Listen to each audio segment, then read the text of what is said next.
If you've had an opportunity to look at this great bookmark here and a quote from Ralph Burke, that Cleveland is a microcosm of America. Each nationality, race, and creed has richly deposited its culture and heritage on the shores of Lake Erie to make the city a model of America.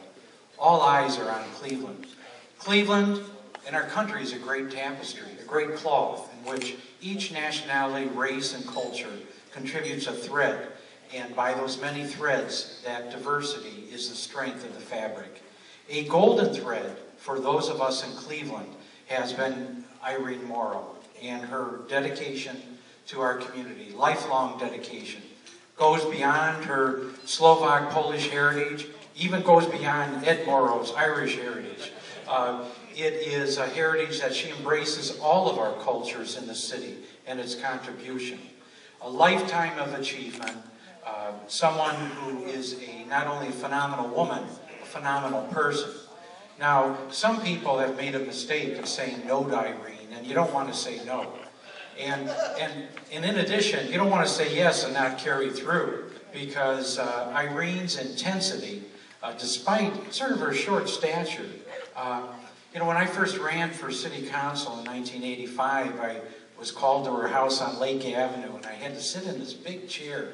This chair was so big my feet didn't reach the ground, and talk to Irene about her endorsement and the American Nationalities endorsement for city council. And with that endorsement came not only work for the city of Cleveland, but a lifelong friendship and the ability to know that intensity. Although sometimes Irene, I don't know if you noticed you're in the minority, but that never bothered Irene. She carried through because that's what the principles of our country call for. Even though you're in the minority sometimes, carry through with what you think are right. Her list of achievements are here. I'd be here till 5 o'clock tonight reading through them. She was the first in many fields.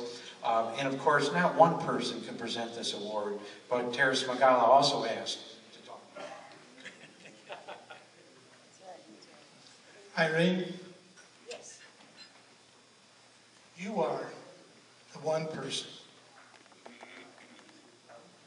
responsible for our being here today. Even before Ralph left,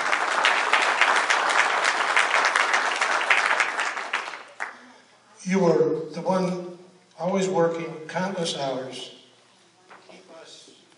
to keep us a meaningful organization. Thank you, Irene, for keeping this organization alive.